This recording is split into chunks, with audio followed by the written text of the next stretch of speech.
Voice America, live. This is Point of View.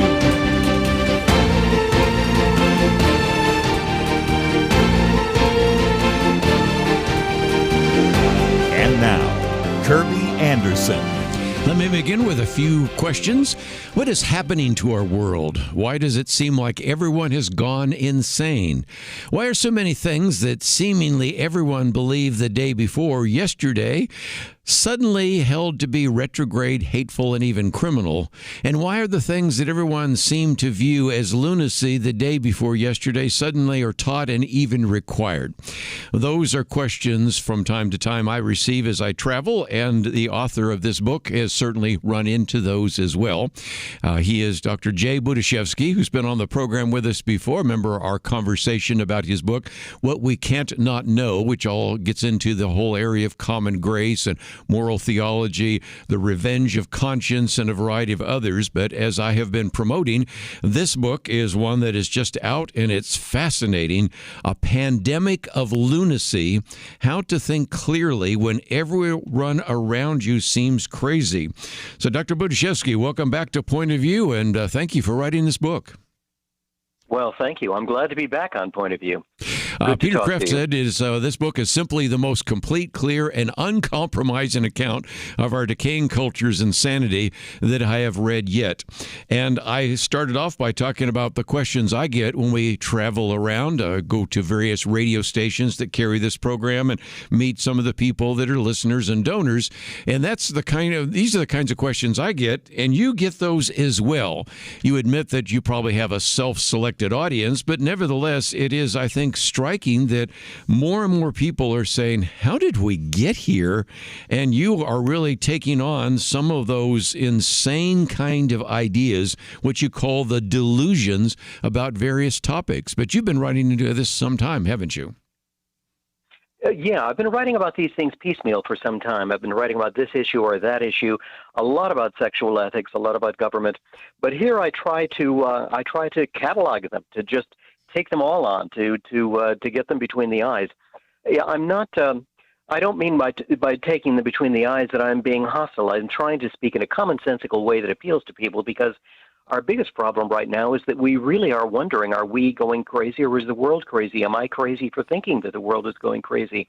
So I want to reassure people and help them to think clearly about these things. I might just mention there are 30 lunacies that you have in your book, and you break them down into 5 categories of delusions. Delusions about virtue and happiness, delusions about politics and government, delusions about family and sexuality, delusions about what it means to be human, delusions about what is real and unreal, and delusions about God and religion. But before we get into some of those, and we won't cover all 30, obviously, you do have a section which I thought was very helpful, and that is why in some respects this has gotten worse. In other words, we have some of these delusions, some of these myths, some of these lunacies, whatever phrase you want to use, but you've talked about 4 reasons why they metastasize, and one of those is that oftentimes once you accept one bad idea, it becomes, as you will, fertile ground for many other bad ideas, doesn't it? Yes, it often does. For example, if you're used to thinking that men and women are at war with each other, you're predisposed to think that the races are at war to each other, that the rich and the poor are at war with each other, that there is no such thing as the common good. One thing leads to another. There can be other reasons for why these metastasize too, but that is a very big one. Sort of psychological predisposition to believe one thing because you're already believing another. Well, another one you talk about is bad ideas give rise to unacceptable results. And so whether it's radical individualism or whether it's the fact that, some people seem to be doing better than I, so maybe it has to do with a conspiracy against us or the system is rigged against us. And so in some respects, that leads to all sorts of conspiracy theories, doesn't it? It leads to conspiracy theories, and it leads to other strange consequences too. You just mentioned, one version of this. If I'm a radical individualist, if I think that it's all about me, I'm looking out for number one. Now, you might think a person like that is going to be strong, independent, self-reliant. What it really means is that he's going to be undisciplined. He's going to have a hard time holding his family together, holding his marriage together, holding his friendships together. And that tends to cause problems for society. There's more and more disorder. So the government then has to try to mop up some of that disorder. And this extreme individualism, paradoxically, can lead to an authoritarian government that tries to do everything. Wow. Another one you talk about is what you call the revenge of conscience, which we need to kind of explain for just a minute, because it really is this. And Dr. Budzisewski, I've seen this so many times when a particular political party, oftentimes tends to be on the Democratic side, but not exclusively, takes a stand which really isn't popular, really doesn't make a great deal of sense, or for which there is a lot of counter evidence. There are two choices: either repent or dig in. And because repentance is sometimes very difficult for individuals, they double down. And you have seen this so often as you've watched the political arena, haven't you? I have, indeed. And when we talked about that previous book of mine that you mentioned, What We Can't Not Know, we talked a lot about the revenge of conscience. Doubling down may mean something like this. Let's take an easy example first, just in personal life, not political life. Let's say that you're my friend and I have acted wrong to you. I've acted unjustly to you. I've treated you in a way that you did not deserve. I was maybe angry or something. Now, I can either repent and make up with you, or I can dig in. And I may have a strong motive to dig in because conscience is uncomfortable. When my conscience is accusing me, I want to deflect that accusation. One way of deflecting it is to convince myself, you deserved the way that I treated you. You really were a bad guy. Now, once I've convinced myself of that, well, a guy as bad as you deserves all kinds of bad treatment. So I go from one bad treatment of you to another bad treatment of you to another one. Now, you mentioned the social issues too. Abortion is a very good example of that. You can't not know that it is wrong to deliberately take innocent human life. That's a matter of common grace, of natural law. You can't not know that. There's nobody alive who doesn't know that, including murderers. Now, that means that if you commit an abortion, you're going to have to convince yourself that either that wasn't a taking, or the life was not, or that the being whom you did away with was not alive, or that it wasn't innocent. Believe it or not, there are some people who say that about the baby in the womb, or that it isn't human, and which is very strange. It's not a dog or a porpoise growing in there, or else you just have to say in the end, sometimes you have to just do the wrong thing to make things come out right. Now, every one of those premises, though, is going to lead you to further wrongdoing. Suppose you say, for instance, that isn't a human being there. Well, why? The philosophies people develop, it's not easy to tell yourself a lie like that. You'll say, well, it's only really human if it can make complex plans and carry them out. Well, all right, toddlers can't either. So is toddler side okay there? Teenagers, frankly, don't make complex plans very well. They're only beginning to learn to act responsibly. Are they not fully human either? Can we take them? So that conscience has its revenge. The premises that we adopt to try to ease our conscience drive us willy-nilly into wrong that we hadn't even intended to justify in the first place. Again, the book is entitled Pandemic of Lunacy, How to Think Clearly When Everyone Around You Seems Crazy. We're going to dig into some of those particular lunatic ideas right after this.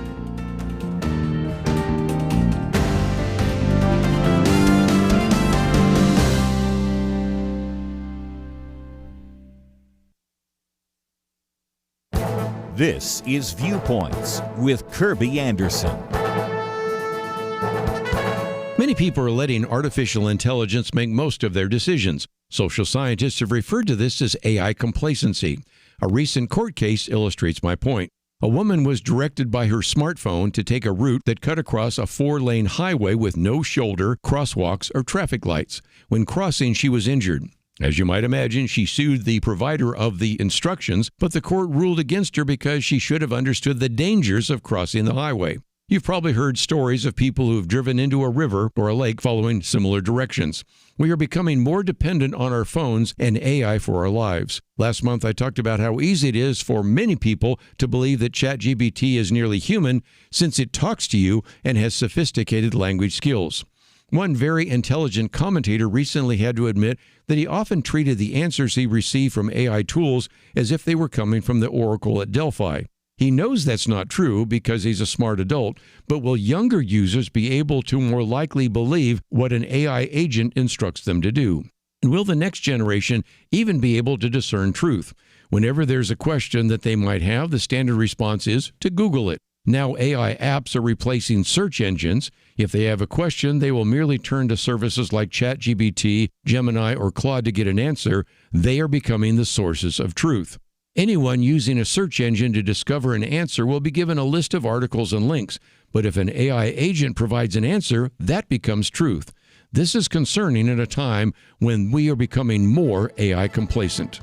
I'm Kerby Anderson, and that's my point of view.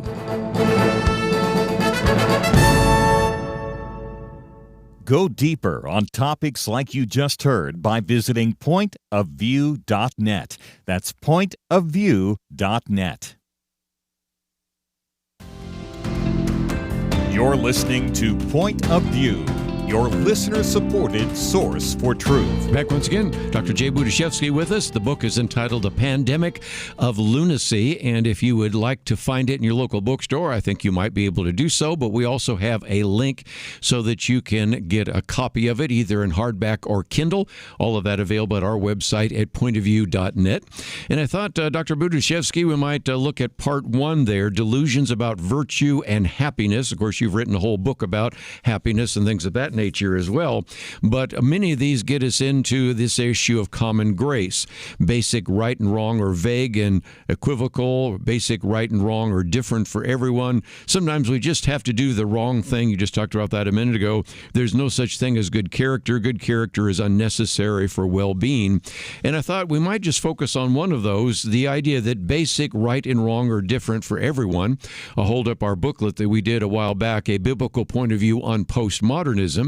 But whether you look at postmodernism or you actually dip into Margaret Mead, and we really never have talked about the study she did of South Sea Islanders, that's a good way to begin to look at how even in areas of cultural anthropology, there's just a denial of anything that's absolutely right or absolutely wrong, and yet you can't function in a society without some of those beliefs. But what were some of the mistakes that maybe came from the original study of Margaret Mead, because you dip into that, and I think that's something that any student that has taken a class on cultural anthropology usually hears something about, and certainly now we have a whole generation that really buys into this idea of postmodernism. You have your view of truth, I have my view of truth, you have your set of ethics, I have my set of ethics. How do we respond to that?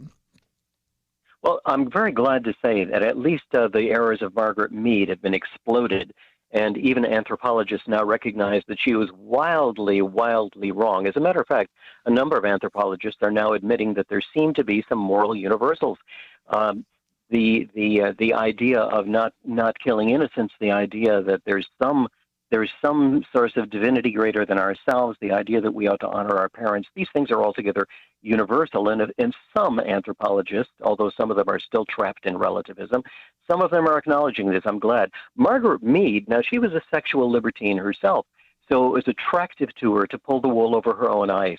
When she observed the customs of the people in the South Seas, she convinced herself that she was looking at people who really thought that any sort of sex is okay. You know, it doesn't have to be marital, it doesn't have to be this, it doesn't have to be that. Later anthropologists who went there just discovered that wasn't even true. As a matter of fact, they apparently, the South Sea Islanders highly valued chastity. Now, some people try to get her off the hook in a way by saying, well, she was misled by her native informants who thought, let's play a joke on this funny American anthropology lady. But you can't have a joke, such a huge joke, pulled over your eyes that thoroughly unless you want to be deceived. That's what I call motivated irrationality, and it's behind a lot of these fallacies. And again, we'll get back to the sexual issues a little bit later. Of course, we had Carl Trueman on the program, and others, as a matter of fact, did a booklet on that as well as sex and culture. But while we're on this, you have people all the time, Dr. Budzisewski, that will deny that there are any absolutes. Everything is relative. But first of all, you can't live effectively that way, number one. And number two, even though right now it's really controversial in the political realm to talk about posting the Ten Commandments, whether you believe the Ten Commandments came from God or are only restricted to Jewish people or just to Christians, these are sort of universal ideas that you find in other cultures at other times. And so this idea that, well, everybody needs to define for themselves what is right and wrong, that's not the way to have human flourishing, is it? No, it's not the way to have human flourishing. C.S. Lewis remarked years ago that although we talk about moral relativism, in fact, you can search the world over and you're not going to find a culture in which people think that you should cheat all the people who have been kindest to you in life, or that it is a great and virtuous thing to run away in battle. Nobody really believes that. What people disagree about are not these basic moral universals. What they disagree about is the details. Again, Lewis, he said just about everywhere in the world, people recognize that you should be faithful to your spouse. Now, they might disagree about whether you can have one or four. And again, one of the other things you talk about in this section is about this issue of character. And you point out, first of all, we recognize that not everybody's perfect. Even Caligula probably acted kindly at times, and even Mother Teresa maybe sometimes didn't. So that's not the point. But the character that we would want to impart in our children and our grandchildren, the kind of character that allows you to have a functioning society, is something that isn't just optional, is it? No, it isn't just optional. You would think that everybody would take for granted that, of course, we have to work on building good character. We have to discipline ourselves. We have to try to follow God's law. We should teach our children what is good and inculcate qualities like courage and self-restraint and so forth in them. But when I talk about this in my classes, I teach the classical doctrine of the virtues, the cardinal virtues. It's surprising that I get some pushback. Some of them will say, well, my psychology teachers have explained to me that there's no such thing as good character. There's no such thing as virtue. And they'll tell about an experiment in which some people would even some seminary students would walk past somebody who appeared to be maybe drunk or incapacitated on the sidewalk and not do anything. And they would say, you see, whether you do the right thing or not, it depends entirely on incentives. It has nothing to do with ingrained character.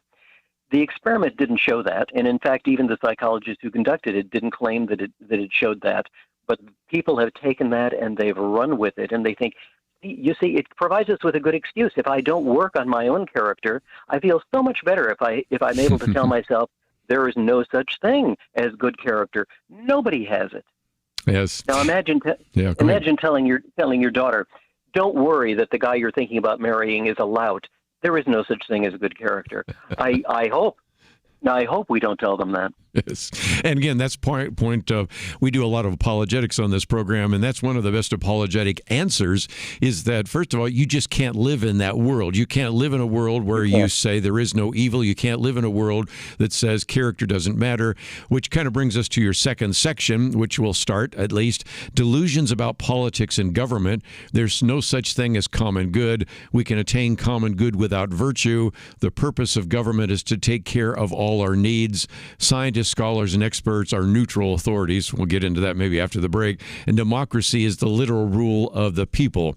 This is an area where you've done a lot of writing, but again, this idea that we can attain the common good without virtue, how many times, and you've had those at the University of Texas at Austin, and I've seen them other places, where you'll have atheists argue that I can be good without God. And we recognize that sometimes we do meet people that aren't necessarily religiously inclined, who nevertheless have a good moral character. And we certainly know some people that are Christians that have really flawed personalities.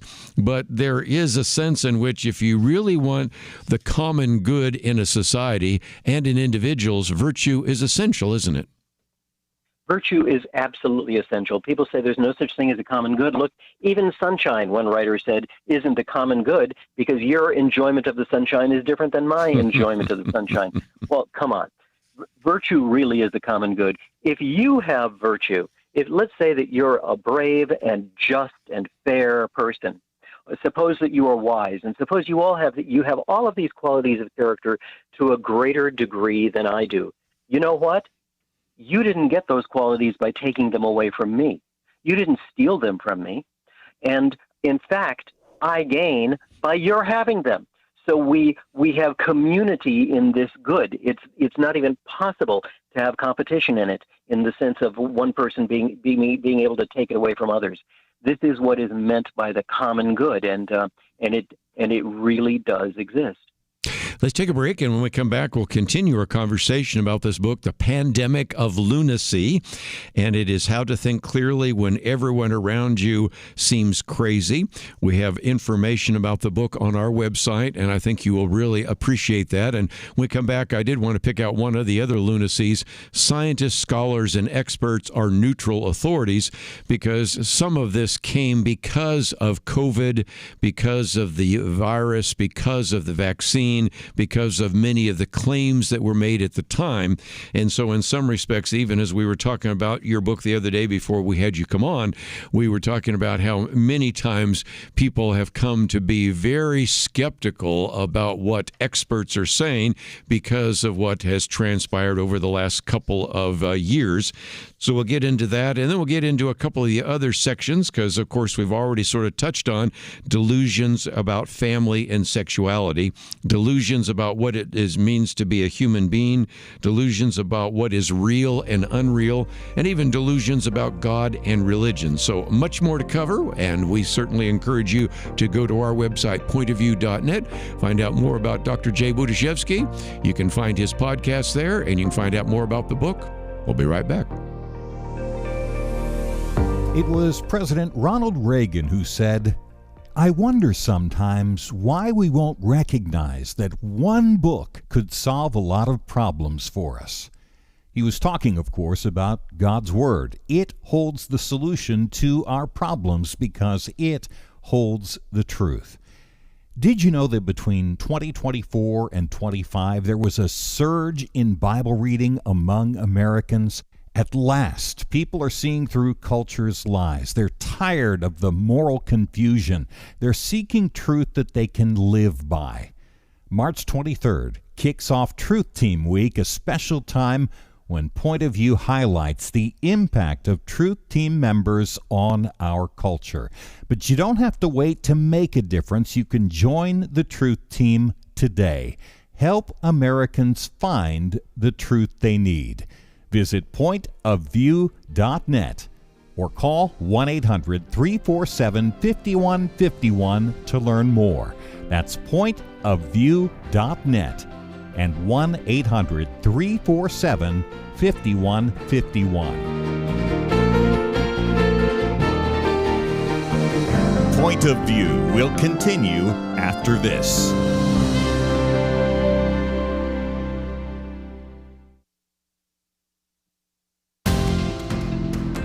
You are listening to Point of View. The opinions expressed on Point of View do not necessarily reflect the views of the management or staff of this station. And now, here again is Kerby Anderson. Continuing your conversation today with Dr. Jay Budzisewski. Let me just mention we also have a link to the undergroundthomas.org.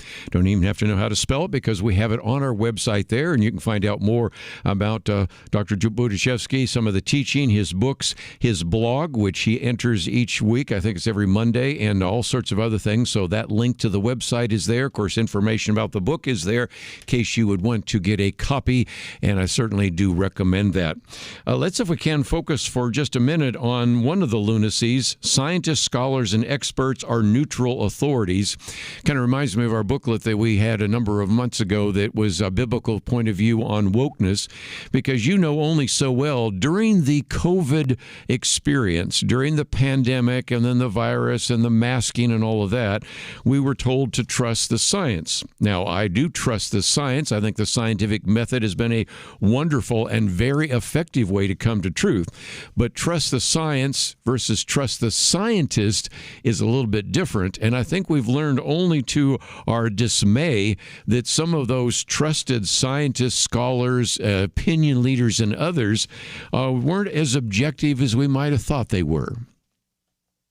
No, that is absolutely true. They weren't. At one point, Dr. Fauci said, these people who are doubting me are really doubting science because I represent science. And he says, that's what worries me.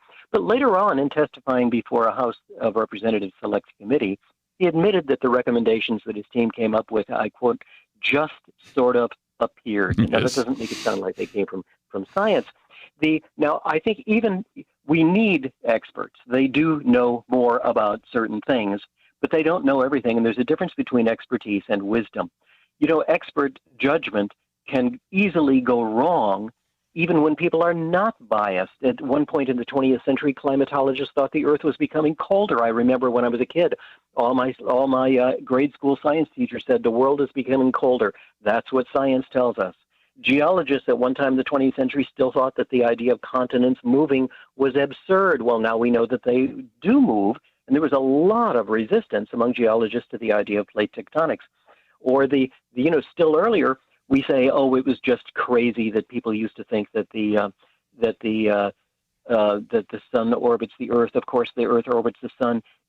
At one point, the evidence for the hypothesis that the sun orbited the Earth seemed just as good as the evidence for the contrary view. Scientists can make mistakes even when they're not biased, and if they are biased, we've got a problem. That's not the only problem. We can, even if we know the answer to something, it's very difficult to know whether is the climate really warming. But suppose we know that. It's still another thing to know, well, how sure can we be of that? How might we be wrong? If warming is real, was it caused by human activity? Maybe, maybe not. If it's can we do anything about it? Should we do anything about it? Could we do any good by trying? Might we do harm by trying? Could warming have any good effects besides bad effects? Those are only partly scientific questions. And basically, what it requires is a political decision, a value decision as to what we're willing to put up with in order to deal with some other kind of risk. Well said. Well, again, you have a section on delusions about family and sexuality. And again, you've written quite a bit on this over the years in terms of on the meaning of sex and things of that nature. But uncoupling sex from its consequences has no consequences. I think everybody knows the answer to that. Both sexes must make the same choices. Marriage can be whatever we want it to be. That's, of course, the whole issue, same-sex marriage. Manhood and womanhood can take any shapes that we wish. Men and women don't need each other. Again, I'll hold up one of our booklets on transgenderism that we've done, and certainly all sorts of other issues that have surfaced. But I think that of all of those, if you and I, a couple of decades ago when we were doing interviews on some of your books, had suggested that sometime in the 21st century, there would be people that say men can become women, women can become men, men will be allowed to participate in women's sports, I think they would want to institutionalize ourselves because they would say this is the most wrong-headed set of ideas you've come up with, and yet here we are, once again, showing the pandemic of lunacy. Yes, it's even crazier than that. At one point, I think they've stopped this when it became known to the public, but some New Jersey hospitals were asking new moms and expecting moms, they hadn't even given birth yet, to fill out forms telling the sexual orientation of their babies. Now, we're up to 95 genders now. Yes. There was a program in California at one point, guaranteed income for transgender persons, and you were supposed to check off. There were something like 95 genders there, and you were supposed to check off the one that you wanted. And if your gender wasn't listed, you could fill in the blank. The latest gender, have you heard of this one? The latest gender to come down the pike is xenogender. You know what that is? No. It means a gender that cannot be contained by human understandings of gender. And I've got to ask, if it can't be contained by human understandings of gender, how could anybody even know that it is a gender? This stuff just gets crazier and crazier. Well, again, that's part of that. If you want to use just critical thinking, of course, that's what this book is all about, and many of your other books, you would just begin to say, first of all, this makes no sense. Second of all, this is a self-defeating argument in many cases, and that is the case, which kind of blends into your section on delusions about what it means to be a human. Each human being has his own nature. Human nature is merely animal. everyone is evil or deep down everyone is good. Human nature changes, and we can transcend human nature, which of course gets into our booklet I'm holding up right now on transgenderism. But again, transhumanism, excuse me, we're dealing with the fact that each human being has their own nature, and maybe that's just a dedication to an evolutionary idea that human nature is merely an animal. So Dr. Budzisewski, now we're having people say, well, there's no soul, there's no mind, there's just a brain, you just have a meat computer, you're just a more evolved animal. And as a result, those arguments, which are part of best-selling books in our bookstores, are really based upon a false view of science and certainly a false view of theology, aren't they? Yes, they certainly are.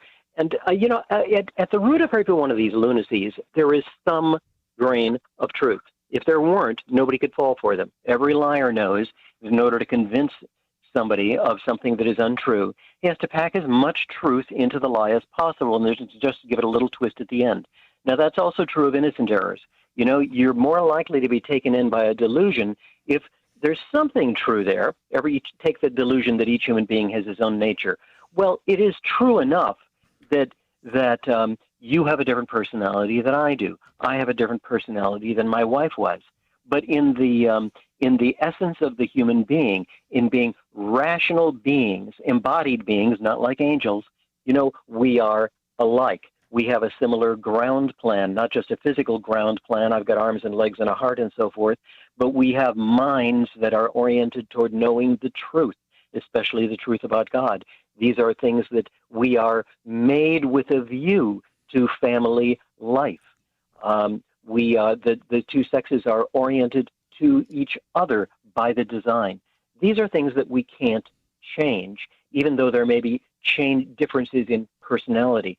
The differences in personality sometimes delude us into thinking, well, I've got a different nature.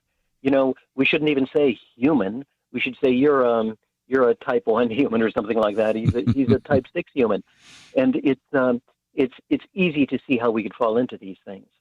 One of the things I mentioned just a minute ago, that's in your chapter, We Can Transcend Human Nature, is we a while back did a booklet on transhumanism and also did one of our magazines on the issue of transhumanism. That's actually one of the isms that's on the front of your book, but I found that oftentimes when we say the word transhumanism, people go, trans what? So explain that for just a minute, because this is this idea that we can even transcend what we are as human beings.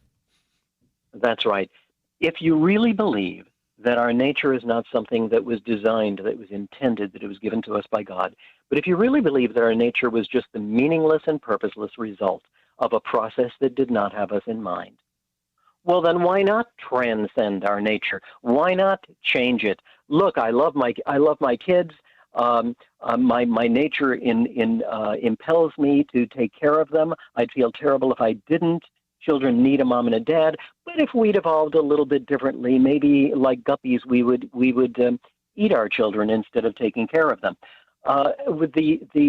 It makes human nature meaningless, you see. And if it is meaningless, then why not change it? I'm not happy with the way that I am. Maybe I can put a chip into my brain and I'll have different feelings, or I'll be smarter. Maybe I can rewire myself in this way or that way. Changing, transcending human nature, treating it as though it's just something to be discarded, we can reinvent ourselves. That's called transhumanism. Transsexualism is just the first movement in that wave of assaults. Well, let's take a break, and when we come back, I do want to get into a few others, delusions about what is real and unreal, and of course, delusions about God and religion. If you find yourself saying, oh, I'd like to read this book, we have information about it on our website, and you can get it both in hardback and Kindle, 30 different lunacies, and we've covered quite a few. We'll come back with a few more right after this.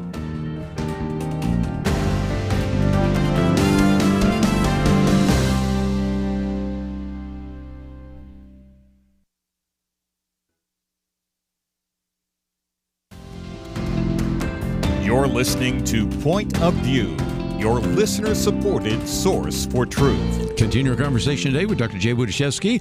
The book is entitled Pandemic of Lunacy.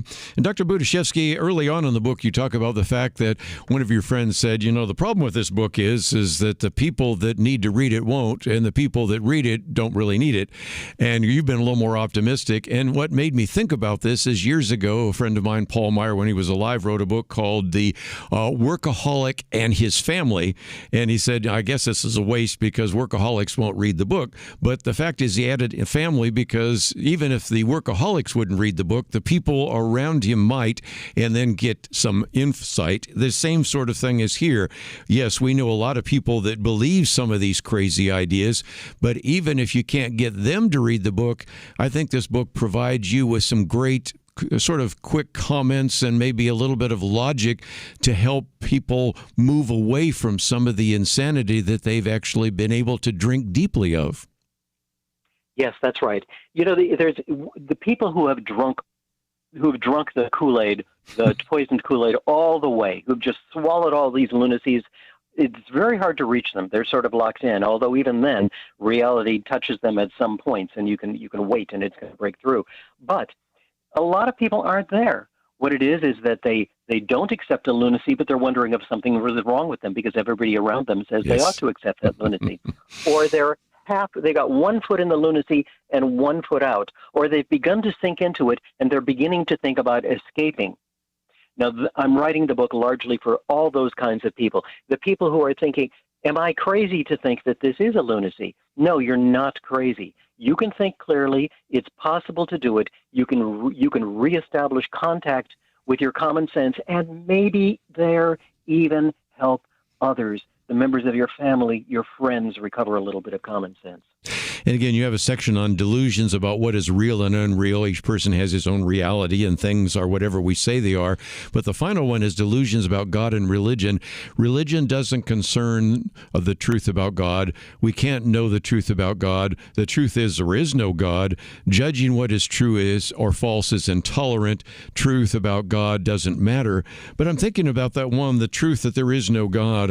Hold up our booklet that's based pretty much on Lee Strobel's book on arguments for the existence of God, whether it's Lee Strobel or all sorts of apologists or scientists like Stephen Meyer, the return of the God hypothesis. It's becoming more and more difficult for our atheist friends, even some of your colleagues there at the University of Texas at Austin, to keep holding to a belief of atheism when whether it's science, archaeology, a variety of other things are all coming our direction. So what about that? Well, I think it has always been the case that the evidence is really for God. The presumption is for God. You have to believe, in order to believe that there's no God, you have to believe all kinds of crazy things. Now, if you have a wrong conception of God, then it's very easy to believe that there's no God. If you think God is like Zeus, or God is like a Marvel superhero, a Marvel comic superhero, then sure, it's easy to believe that that being doesn't exist. But those are beings that are just very powerful beings in the world. God is the creator of the world. He is the source of the meaning of the world, the source of the very possibility of a world, the source of the possibility that anything makes sense in the world. And if you're saying that God doesn't exist, then what you're saying essentially is that nothing makes sense.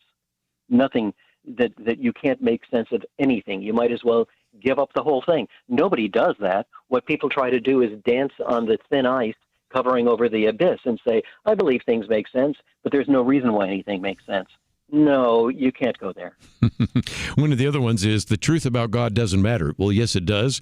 You quote from an individual that I've read many times, Steve Levitt, about Freakonomics. And again, he says, well, I just don't think about God. And we recognize the younger generation, many of your students in the class, whether they're Generation Y or now we're getting into Generation Z, maybe don't think about God, but it really does matter. And in some respects, that's why you write many of your books, to get people thinking about the fact that they live in this secular culture. They may not think about God. They may not know there's arguments for God, but you're trying to get them to rethink some of the presuppositions that they've made.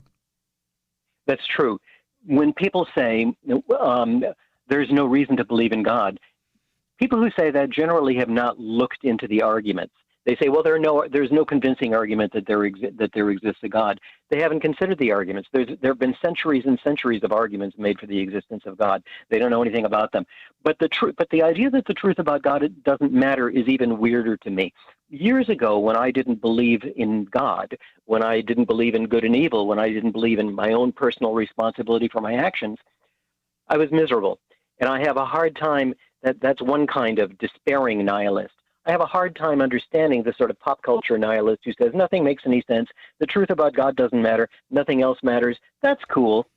I think that you have to be suppressing some very deep inclinations built into your mind in order to say that the ultimate meaning of things doesn't matter. People talk about finding themselves. Well, don't you, if you're going to find yourself, doesn't that mean finding the truth of yourself? Don't you have to get in touch with the sources of those truths? If God is practically by definition the most important thing that is, how could the truth about him not matter? Freud used to talk about suppressing our sexual urges and all these things that he thought happened to us when we do that. People don't think much about suppressing our inclination to know the truth about God and what happens to us when we do that. It's a lot worse than anything Freud talked about. Well, and in Romans 1, it talks about those who suppress the truth in unrighteousness. And so we want to do anything we can except to think about some of these ultimate issues.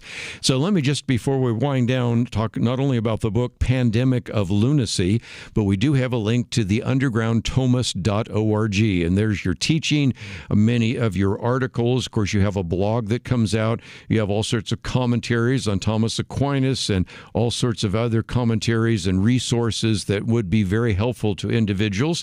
And of course, you take on very important topics about things like natural law, human sexuality, and a variety of other issues. So as people go to their website, and maybe if they would want to have you come and speak, or they would like to maybe ask you a question, that's available, isn't it? It absolutely is. It's at the Underground Thomist, THOMIST.org.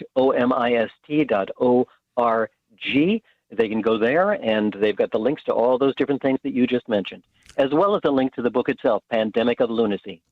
Well, again, it's a wonderful book. And again, as I mentioned, 30 different lunacies, 200 pages, very readable, and a resource that would be helpful. Again, a book that I have oftentimes recommended, What You Can't Not Know, because that really helps us understand about moral theology, natural theology, common grace, and variety of other issues. In some respects, the two books come together. One's kind of a bookend to the other.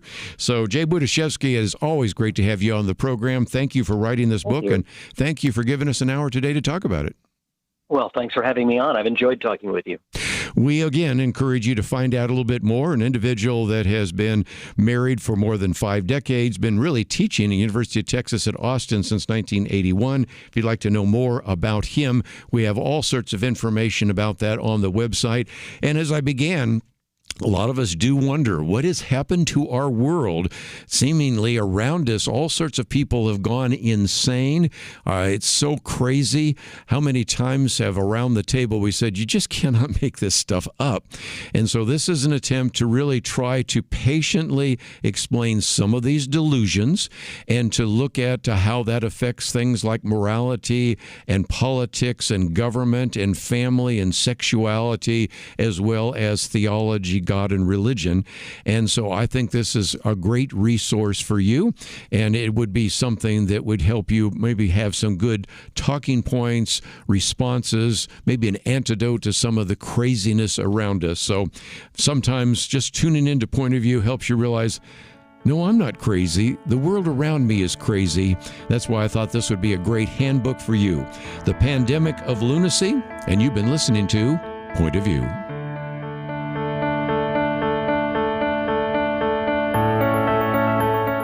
In 19th century London, two towering historical figures did battle, not with guns and bombs, but words and ideas. London was home to Karl Marx, the father of communism, and legendary Baptist preacher Charles Spurgeon. London was in many ways the center of the world, economically, militarily, and intellectually. Mark sought to destroy religion, the family, and everything the Bible supports. Spurgeon stood against him, warning of socialism's dangers. Spurgeon understood Christianity is not just religious truth, it is truth for all of life. Where do you find men with that kind of wisdom to stand against darkness today? Get the light you need on today's most pressing issues delivered to your inbox when you sign up for the Viewpoints commentary at pointofview.net/signup. Every weekday in less than 2 minutes, you'll learn how to be a person of light to stand against darkness in our time. It's free, so visit pointofview.net/signup right now. pointofview.net/signup.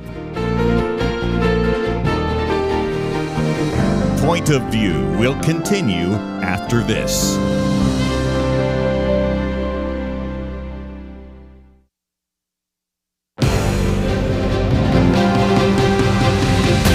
Across America, live, this is Point of View.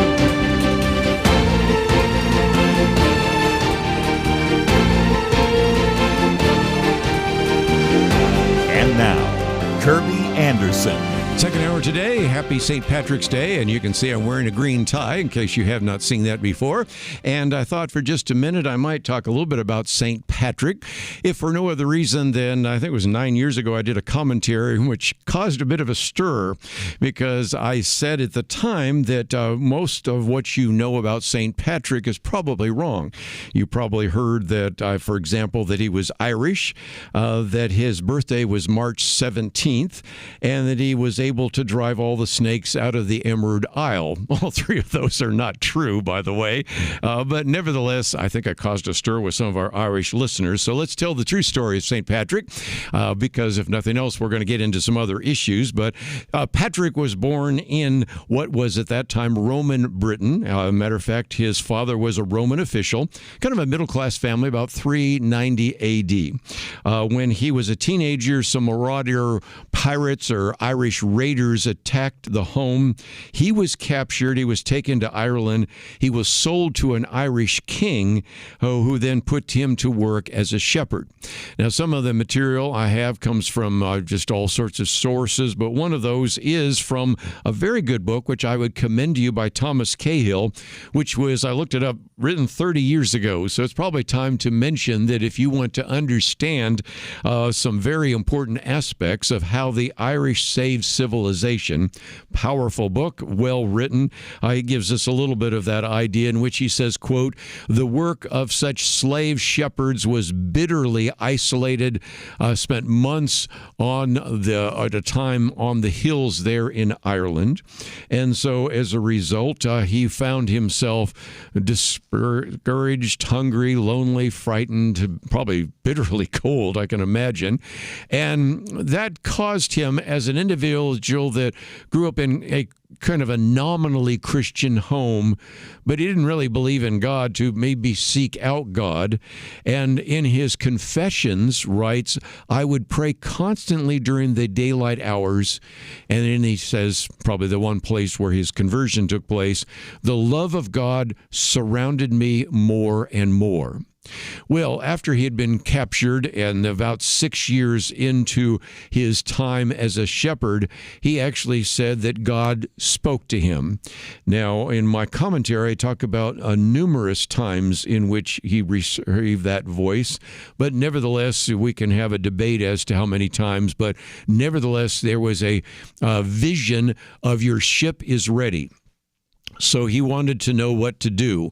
Well, he decided he would follow that vision, but of course, now being a fugitive slave, he could be punished, maybe even killed, but he did obey, and he walked, are you ready for this, 200 miles to the Irish coast, and then boarded a ship and traveled back to Britain and his family.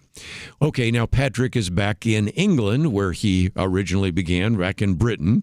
He's a different person now, and he's kind of a restless individual. He decides not to settle back into his old life, but instead recognize maybe God was calling him. So he goes to a monastery, and he then begins to go through the training. He is ordained as a priest, and then eventually ordained as a bishop. But rather than stay in England, he felt that God was calling him back to Ireland. Now, that, of course, means that he was, if you will, a missionary to the Emerald Isle. And back in the 5th century now, we're talking about, I hate to say this again for my Irish friends out there, a rather pagan culture. It's violent, it's barbaric. Human sacrifice had taken place there. He understood the dangers and said, nevertheless, in his confessions, I am ready to be murdered, betrayed, enslaved, whatever may come my way. Well, let's talk about the rest of the story. No, he didn't drive the snakes out of Ireland. I don't think they even had snakes. But nevertheless, and again, that's not the reason why we drink green beer. But nevertheless, all of that is to recognize that he actually was very successful. The best estimates I could come up with when I wrote my commentary years ago was that at least 120,000 individuals were converted by him and baptized. You can begin to see the impact that he had there as well. And Thomas Cahill talks about in his book, How the Irish Saved Civilization, that Patrick's love for the Irish shines through his writings. He worried constantly for his people, not just for their spiritual welfare, but for their physical welfare as well. Of course, he converted those thousands and thousands, and we can again have a debate on how many, but some of the numbers I saw were 120,000 converted and baptized. Just incredible. And Thomas Cahill ends with this: only this former slave had the right instincts to impart to the Irish a new story, one that made sense of their old stories and brought them a peace that they had never known. Because of Patrick, a warrior people laid down the swords of battle, flung away the knives of sacrifice, that's human sacrifice, and cast away the chains of slavery. So anyway, for those of you celebrating St. Patrick's Day, I certainly want you to know that the Christian story is perhaps one of the most intriguing, and certainly we will spend some time maybe in the future doing another commentary on it. But if nothing else, just wanted to recognize March 17th, St. Patrick's Day. Let's again get to some of the issues in the news. My first article is by Tom Tredup, in which it says, Artificial Intelligence, the Tokyo Rose of the Iran War. And I'll set it up and then finish it after our break. But he points out that his wife is an individual that graduated as a journalist and a journalism graduate who really worked very hard at understanding that. But he said one Saturday evening, his wife, Lori, informed him that social media posts and online chatter were blowing up everywhere with stories that Israeli Prime Minister Benjamin Netanyahu had been killed in attacks by Iran, and that videos were circulating everywhere that purported to show Bibi Netanyahu's family grieving over his death. Well, of course, that's not the case. Points out that if you look at some of the videos, it showed the Tel Aviv ablaze with missiles that landed through the city. One individual breathlessly saying, because the air defenses over Tel Aviv are no longer operational, Iranians are hitting at will with the most powerful ballistic missiles. 50 ballistic missiles hit Tel Aviv last evening alone. In case you're wondering, none of that, of course, is true. And he points out that if nothing else, you'd have to be a little bit skeptical, because this man was saying anybody releasing a picture or video of the damage in Tel Aviv is immediately sentenced to 5 years in prison. Do you seriously believe that? Yeah, right. The BBC, Sky News, CNN, all the broadcast news, all of them are covering up the collapse of the Iron Dome and the carnage that has turned Tel Aviv into Gaza. Well, again, this is a reminder. Once again, we'll probably be doing a future Outlook magazine on artificial intelligence. But when I come back, I want to talk about the fact that more and more you have to be very skeptical of what you read, see, and hear. It used to be you'd have to be skeptical of what you read. Now you have to be skeptical of what you see, because the bottom line is it's not true. And this was not only something that was done by individuals. We now know that Iran was using artificial intelligence and all sorts of images as well, hence the argument of the Tokyo Rose of the Iran War. We'll come back and finish off our piece and get into some other issues right after these important messages.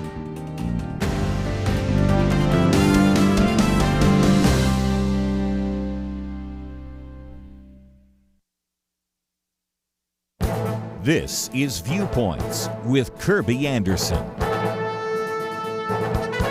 Many people are letting artificial intelligence make most of their decisions. Social scientists have referred to this as AI complacency. A recent court case illustrates my point.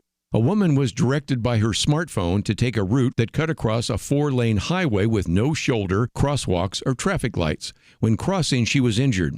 As you might imagine, she sued the provider of the instructions, but the court ruled against her because she should have understood the dangers of crossing the highway. You've probably heard stories of people who have driven into a river or a lake following similar directions. We are becoming more dependent on our phones and AI for our lives. Last month, I talked about how easy it is for many people to believe that ChatGPT is nearly human since it talks to you and has sophisticated language skills. One very intelligent commentator recently had to admit that he often treated the answers he received from AI tools as if they were coming from the Oracle at Delphi. He knows that's not true because he's a smart adult, but will younger users be able to more likely believe what an AI agent instructs them to do? And will the next generation even be able to discern truth? Whenever there's a question that they might have, the standard response is to Google it. Now AI apps are replacing search engines. If they have a question, they will merely turn to services like ChatGPT, Gemini, or Claude to get an answer. They are becoming the sources of truth. Anyone using a search engine to discover an answer will be given a list of articles and links. But if an AI agent provides an answer, that becomes truth. This is concerning at a time when we are becoming more AI complacent. I'm Kerby Anderson, and that's my point of view.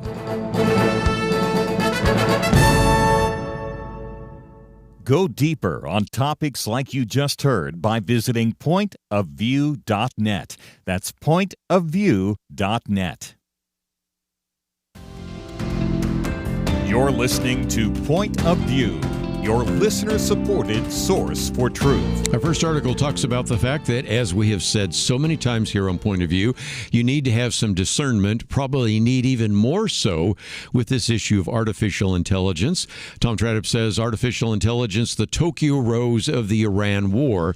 And he was talking about the fact that you have some of these individuals, in this case, a reporter, I don't know if this was even an individual that was associated with Iran, but telling you that the damage, which was unbelievable in Tel Aviv, coming from more than 50 ballistic missiles fired from Iran to Israel, actually did not take place. And the reason he calls it the Tokyo Rose, for those of you that don't know your history, he reminds us that during World War II, Emperor Hirohito, actually fighting, of course, the Americans, actually put together what was called Radio Tokyo, in which they hired a dozen English-speaking female broadcasters, collectively known as Tokyo Rose, to deliver Japanese propaganda. And these messages were beamed into the ships and military bases, and the goal was, of course, to demoralize the troops. Your wife is lonely and is taken up with other men. News about how the imperial forces of Japan were scoring victories when that wasn't necessarily happening.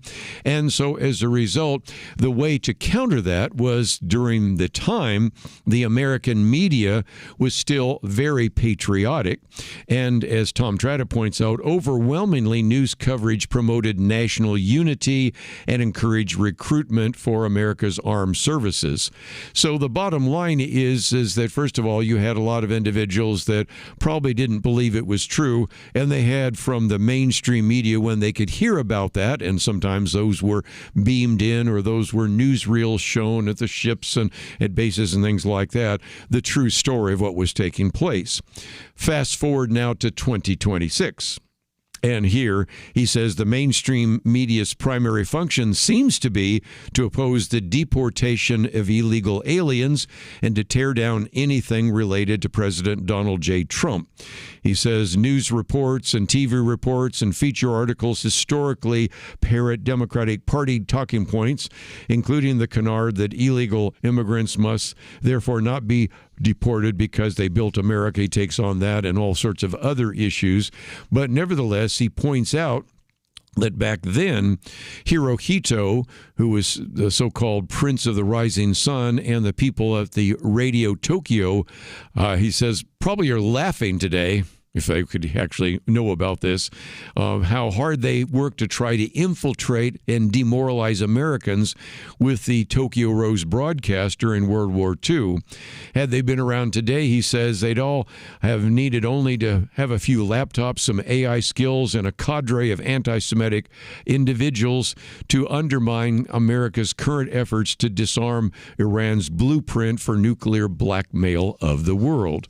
And this brings us to some other articles that I found. We've not posted those, but you can find them because, indeed, you first of all had President Donald Trump pointing out that the Islamic Republic of Iran was using artificial intelligence to produce fake images and videos purporting to show their successful attacks against U.S. forces and make themselves look more powerful than they were. Matter of fact, he said, I think it was on Truth Social, Iran has been known as the master of media manipulation and public relations. And here's just a couple of reports, because here, for example, talking about this story here, AI has now become another disinformation weapon that Iran uses quite well, considering that they are being annihilated by the day. They showed phony kamikaze boats shooting at various ships at sea, which look wonderful, powerful, and vicious, but these boats don't exist. It's all false information to show how tough the already defeated military is. The 5 U.S. refueling planes that were supposedly struck down and badly damaged, according to the Wall Street Journal's false report and others, are all in service with the exception of one, which will soon be flying the skies. Goes on to say, buildings and ships that are shown to be on fire or not, it's fake news. You knew he'd say that. Generated by AI. For instance, Iran, working in close coordination with the fake news media, shows our great USS Abraham Lincoln aircraft carrier, one of the largest and most prestigious ships in the world, burning uncontrollably in the ocean. Not only was it not burning, it was not even shot at. Iran knows better than to do that. And then you have some reports, one of them coming out of Clemson University. That report found that dozens and dozens of social media accounts associated with Iran's Islamic Revolutionary Guard Corps, the IRGC, pushing anti-Israel and anti-U.S. content in an effort to sow online discord during the ongoing Iran-U.S. war. Now, according to the report released on Wednesday, they found at least 62 accounts across X, Blue Sky, and Instagram. They're found to have connections to the IRGC. That, again, would be the Islamic Revolutionary Guard Corps, despite claiming to be users from the Americas, England, Scotland, or Ireland. The attempt was to amplify politically divisive content. And so the conclusion on the report was there is a coordinated, inauthentic social media campaign targeting online discourse around the war between Israel, the United States, and Iran. Now, it turns out that at least some of these social media outlets have done the right thing. According to Fox News Digital, Blue Sky confirmed that all the accounts listed in the report were taken down for violating community guidelines. And again, the hope is that soon Meta will do the same, because their statement was Meta prohibits a coordinated, inauthentic behavior in individuals or organizations tied to terrorism, and we will remove violating accounts once we become aware of them. So there you go. So the point is, just because you see it on Facebook or X or Instagram or Blue Sky or wherever it might be, doesn't necessarily mean it is true. And that has become a real problem with this issue of artificial intelligence. So I thought I would share some of that with you as well. And just before we take a break, let me just real quickly mention that we tend not to watch the Oscars, the Academy Awards. I can't even remember last time I did, and maybe you didn't either. But there was at least one highlight that I thought was worth mentioning, and that is Jessie Buckley, when she received the Oscar for Best Actress for a movie that I would recommend, again, parental advisory, of course, called Hamnet, which, of course, is the story of her playing the wife of William Shakespeare and the mother of Hamnet. and that's where he came up with his idea of Hamlet, actually gave this beautiful tribute to mothers and motherhood. And I love what one of the commentators said. You can feel Hollywood almost squirm as this Irish actress affirmed that maternal instinct is a formidable force of nature. And again, I believe this is the first Irish actress that's won an Oscar for Best Picture. Of course, we've just been talking about the Irish. And again, the movie Hamlet, one that I think you probably, at least as an adult, would want to see. Fascinating, well done. Surprised it didn't do better in terms of the Academy Awards, because if nothing else, you had Steven Spielberg and others as the producer. But nevertheless, I just thought I'd mention that. And if you happen to see that clip, that comes from the actress Jessie Buckley, who played the wife of William Shakespeare in Hamlet. Just before we take a break, we are encouraging you once again to contact your 2 United States senators to support the SAVE Act. As some people have said, we didn't elect people to the United States Senate to manage expectations. We wanted them to do something. And in particular, Americans want the Senate to pass the Save America Act. It's been passed on the House twice. And if you think, well, how many people are for that? We give you some numbers on our website, but I found some new ones here. This one comes from the Harvard CAPS Harris poll, obviously not a biased poll, and it found that 85% of voters say only U.S. citizens should vote in American elections. They found 71% support the Save America Act itself, 81% support voter ID, 75% support proof of citizenship requirements. And so what's going to happen? Tomorrow, we're going to see whether or not there will be a push by John Thune and others to actually have a real filibuster. Not just a vote on cloture, but say, okay, you need to start talking. That means, Mr. Smith goes to Washington. You get in the well of the United States Senate and you talk. And when you run out of energy, maybe somebody else can talk, but eventually we're going to force you into a filibuster. Not the best idea for some of the Republicans, though, because it could be possible that while they're doing the filibuster, they could call for an adjournment. And so if there aren't Republicans there to vote against it, this could be a problem. But I think let's get the Democrats and others on the record.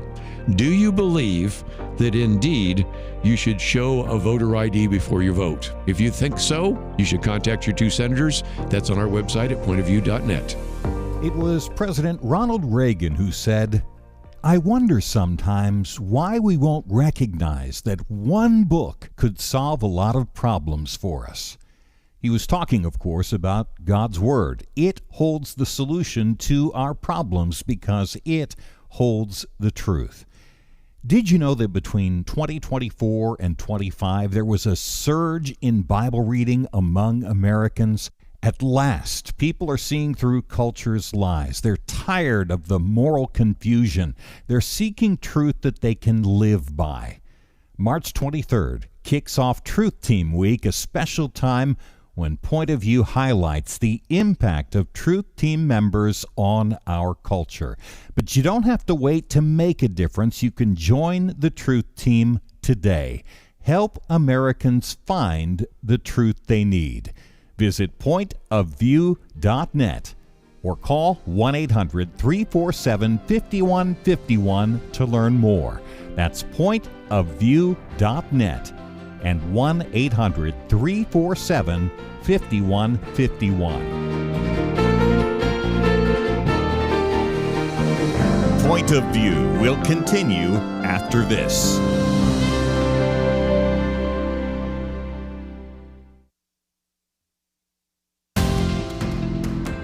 You are listening to Point of View. The opinions expressed on Point of View do not necessarily reflect the views of the management or staff of this station. And now, here again, is Kerby Anderson. Back once again, we're going to spend some time talking about China. First, about how China relates to what's going on in Iran, and then the fact that, as I posted a very good piece by Jim Garrity, Trump finally starts to play hardball with Xi Jinping in China. So just focusing on China a little bit, and this is a good preview for a conversation we're going to have in a couple of weeks with Gordon Chang. I think he's on April 2nd, so it's going to be a while before we have him on. He certainly brings a lot to the table in terms of what's going on in China. But Ward Clark begins by saying there's an old saying attributed to a lot of people, and that is that history may not always repeat, but frequently it rhymes. And that's been attributed to everybody from Abraham Lincoln to a variety of other historians. But the bottom line is that when you look at history, you do see some patterns, and that is certainly the case.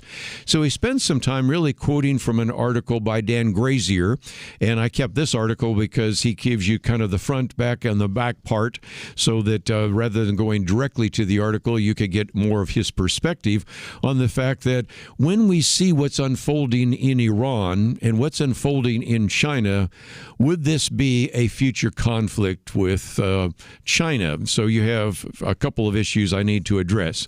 But first of all, he quotes from Dan Grazier, who said, the conflict that we see right now is eerily similar to 1913, and that is leading up to World War II, which began in 1914.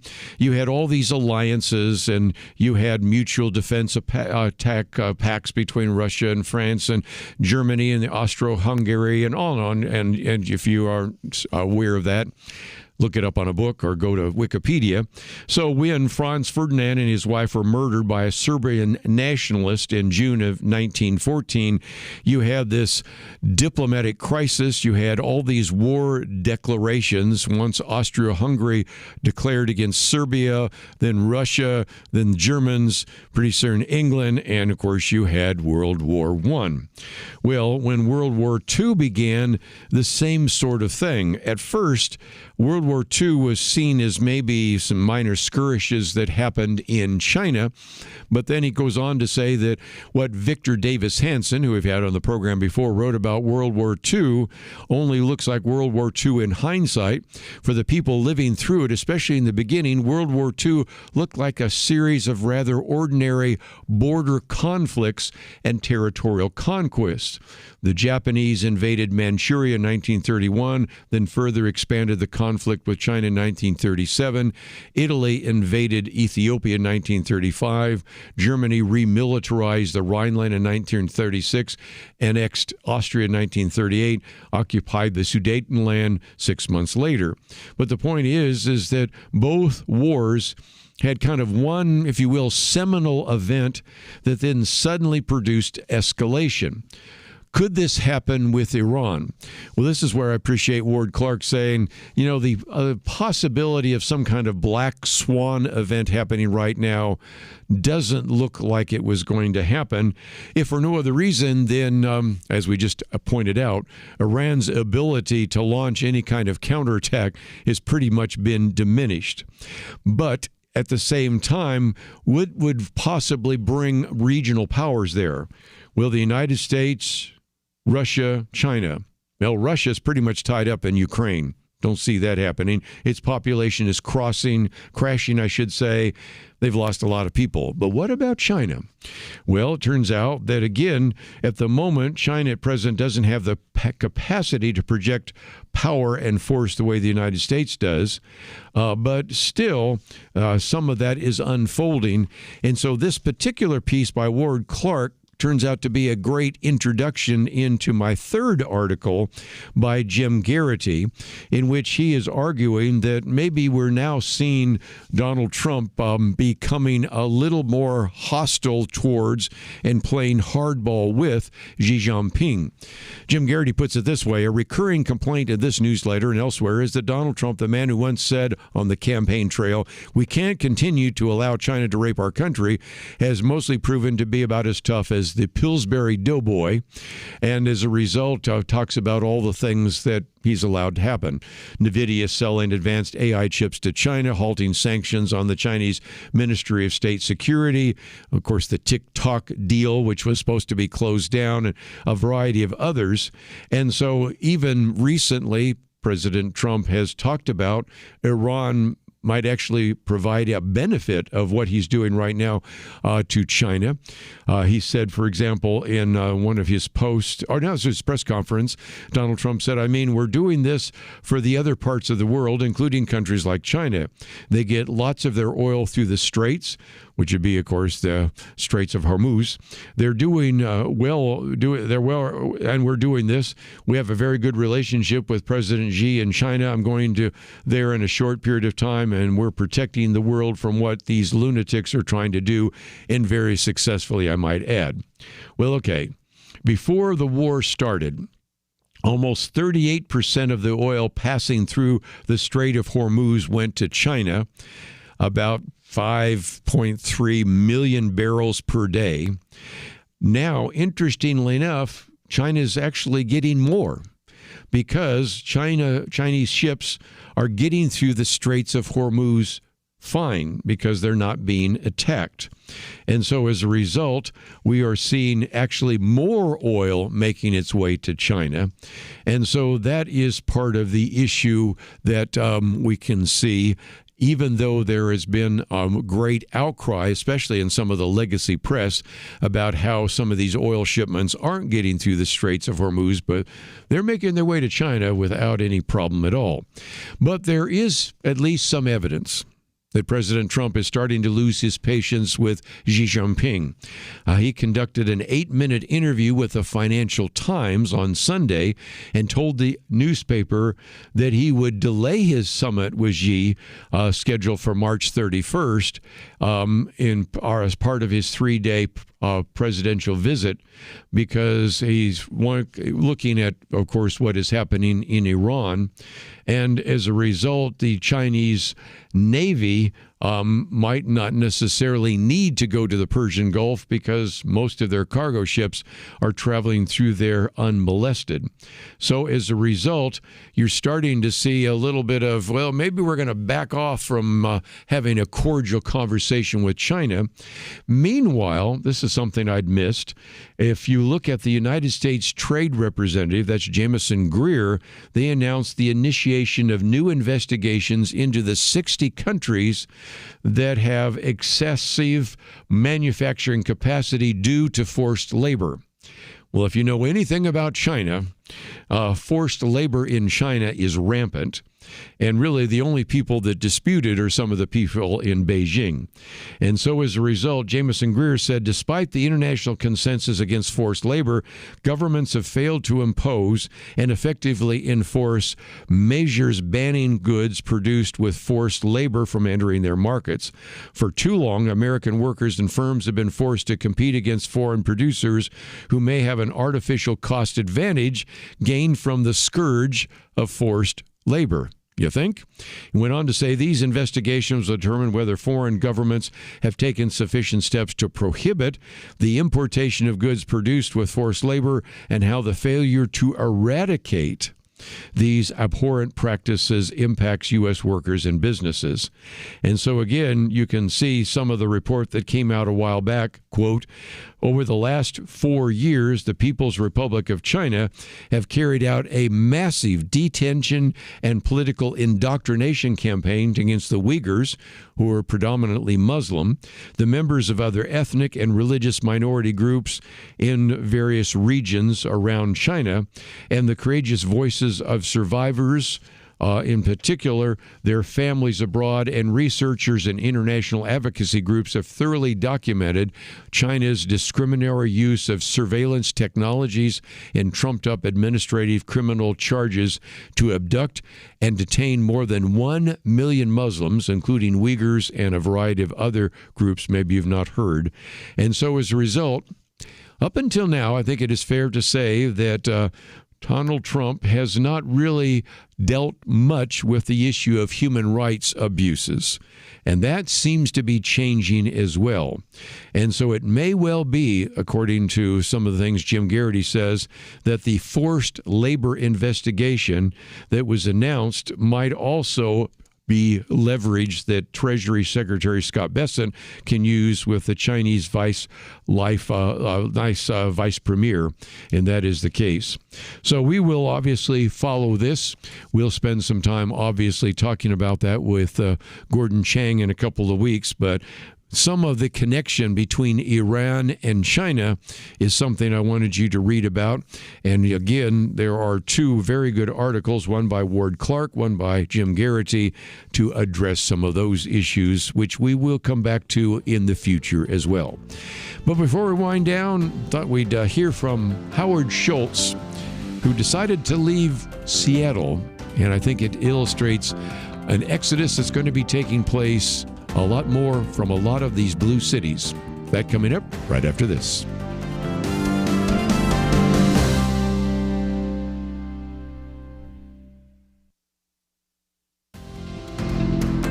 You're listening to Point of View, your listener-supported source for truth. Back for a few more minutes. One of the last articles I wanted to talk about is one that Matthew Hennessy talks about.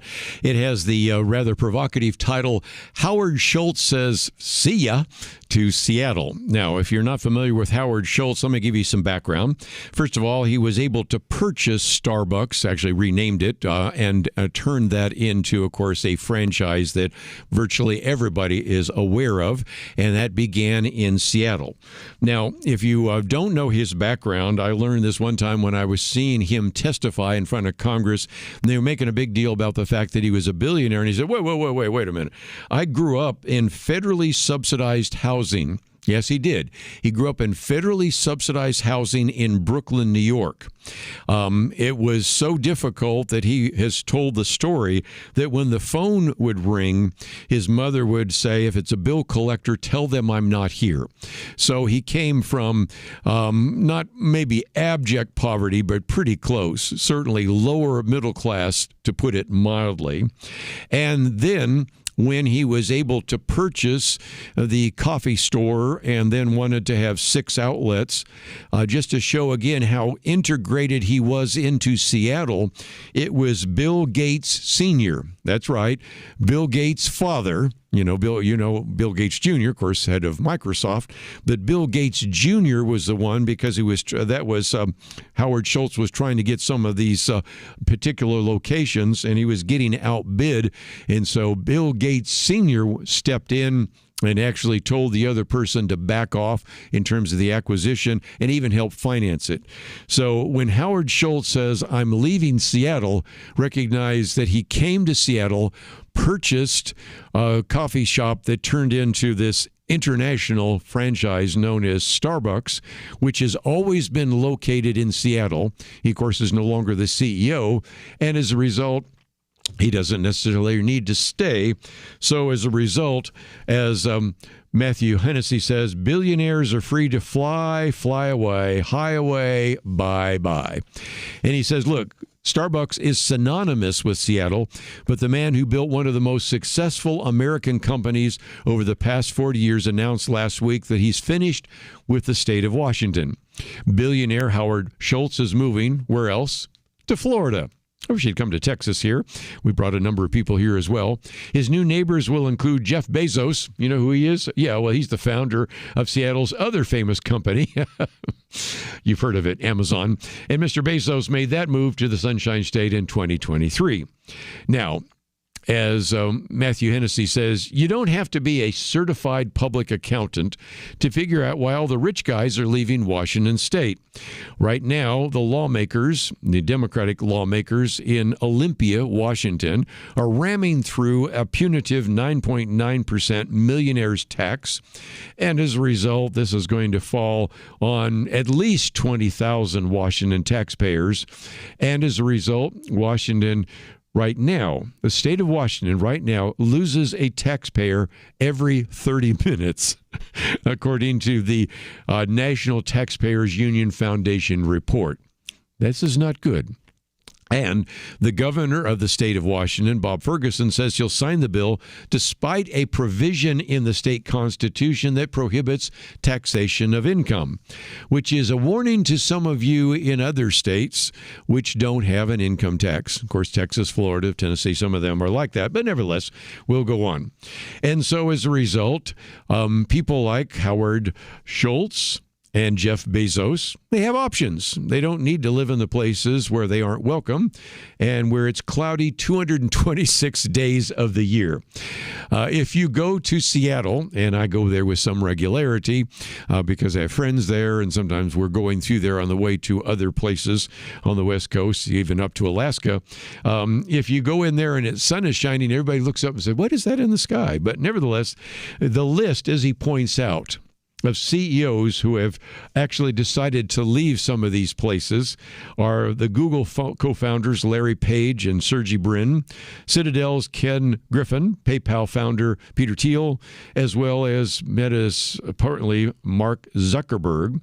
And so, again, money moves, especially when individuals with their money can move from one state to the other. And so a lot of them right now are moving to Florida, which ranks number 3 in the U.S. News and World Report's job growth rankings. So what does that mean to people living in other states? Well, let's go to New York for a minute because we've seen that played out as well. The governor in the state of New York is Kathy Hochul, who's under intense pressure right now to soak the rich, as he points out, because if nothing else, there are a number of socialists that are in Albany, New York, that are representing the various interests of the socialist individuals as representatives. But perhaps the most prominent socialist is a man by the name of Zohran Mamdani, who is the mayor of New York City. And he is floating a proposal right now to cut New York City's estate tax exemption from $7 million to $750,000. And to increase the top rate to 50% from the current 16%. And he's either going to do that and remove some of those other issues and dip into, as we pointed out before, the rainy day fund, or else he is trying to force with these proposals to get Kathy Hochul, who is the governor of New York, to do something as well. Now, the argument that Matthew Hennessy in his article points out is Zohran Mamdani thinks his proposal will raise $4 billion. He says he's dreaming. It will spark an exodus of the elderly rich to nearby New Jersey, which has no estate tax and exempts the dead person's spouse, children, and grandchildren from its inheritance tax.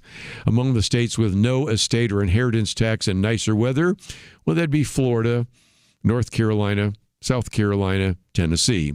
There's a few right there. And if nothing else, these states are wealth magnets, and all they had to do was promise not to kill their golden geese. So again, we are seeing the exodus of one more billionaire from the state of Washington, and I think there are others prepared to leave. Last one out, turn out the lights. Just before we wind down today, I again encourage you, if you have not contacted two United States senators, there is going to be some really interesting things happen in the U.S. Senate tomorrow. I hope it will be more than just Republicans trying to manage expectations, but we will see. So it doesn't matter whether your senators say they're going to vote for the Save America Act or they're going to vote against it. They need to hear from you. We encourage you to go to our website, pointofview.net. In that middle column there, we have all the information necessary for you to contact your senators. We give you a suggested letter. You might want to modify it in light of what we now know. And again, click that button ultimately that says send. Or for those of you that would want to mail it, and that would get there, I think, later, but that's fine. You could print it out and then mail it, or of course you can preview it. So we have all all of that available at the website at pointofview.net. One more time, let me mention that we've spent some time today in the first hour, if you didn't have a chance to hear it, talking with Jay Budzisewski about his book, The Pandemic of Lunacy, a very good book that I would commend to you. I will no doubt be doing some commentaries on it in the future, but if you'd like to know more about him or about his book, you can click on his picture. Then you can find out more about his website, which is undergroundthomas.org. You can click on a picture of the book and get it either in Kindle or in hardback, and I would encourage you to find out more there. As you can also go down there, you'll see my commentary today, once again on AI, artificial intelligence. This one's on AI complacency, and of course you can click on that button that says Take Action. All of it available at the website, pointofview.net. I want to thank Megan and Steve for their help behind the scenes. Look forward to seeing you back here on Wednesday right here on Point of View. Where does moral truth come from? According to 58% of Americans, individuals determine moral truth. A quarter of Generation Z says society determines moral truth, and morality can even change over time. Only 42% of Americans believe that truth comes from God. I don't know about you, but I find these numbers extremely troubling. It really is a crisis of truth, and that crisis has consequences. Look at society. Evil is called good, good called evil. People with biblical beliefs are called bigots, or worse, they're canceled. But there is hope. The Bible promises the truth will set us free, and that's why Point of View is relentless in our commitment to the ultimate source of moral truth, God's Word. At Point of View, we know that God's truth is eternal, and if we stand together, we can help more Americans apply His truth in their daily life. Help Americans find truth again by giving at pointofview.net or call 1-800-347-5151. That's pointofview.net and 800-347-5151. Point of View is produced by Point of View Ministries.